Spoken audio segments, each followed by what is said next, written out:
தற்போதைய நிகழ்வாக பார்த்து வருகிறோம். திண்டுக்கல் மாவட்டம் பழனியில் உள்ள முருகன் கோவிலில் பக்தர்கள் குவிந்து வருவதால் ஒரு வழி பாதையாக மாற்றப்பட்டிருக்கிறது. கூடுதல் விவரங்களுடன் இணைகிறார் செய்தியாளர் சபரி. சபரி, வணக்கம். விவரங்கள். வணக்கம் ராதா. பழனி முருகன் கோயிலுக்கு நாள்தோறும் ஆயிரக்கணக்கான பக்தர்கள் சாமி தரிசனம் செய்ய வருகை தருகின்றனர். இன்று ஞாயிற்றுக்கிழமை மற்றும் பொங்கல் தொடர் விடுமுறை என்பதாலும் அதிக அளவில் பக்தர்கள் சாமி தரிசனம் செய்ய வருகை தந்துள்ளனர். மலை அடிவாரத்தில் உள்ள பாதவிநாயகர் கோயில், திராவணன்குடி கோவில் உள்ளிட்ட இடங்களில் பக்தர்கள் கூட்டம் அதிக அளவில் காணப்படுகிறது. கிரிவலி பாதையில் ஏராளமான பக்தர்கள் அளவு குத்தியும் காவடிகள் சுமந்தும் நேர்த்திக்கடன் செலுத்தி வருகின்றனர். பக்தர்கள் வருகை அதிக அளவில் உள்ளதால் கூட்ட நெரிசலை தவிர்க்கும் வகையில் மலைக்கோயிலுக்கு செல்லும் படிவழி பாதையை ஒரு வழிப்பாதையாக மாற்றி கோயில் நிர்வாகம் நடவடிக்கை எடுத்துள்ளது. அதன்படி யானை பாதை வழியாக மலைக்கோயிலுக்கு செல்லும் பக்தர்கள் அனுமதிக்கப்படுகின்றனர்.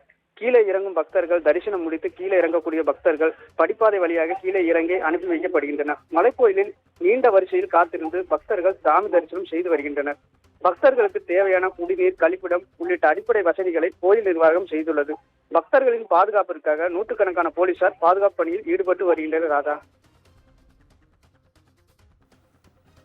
விவரங்களுக்கு நன்றி சபரி.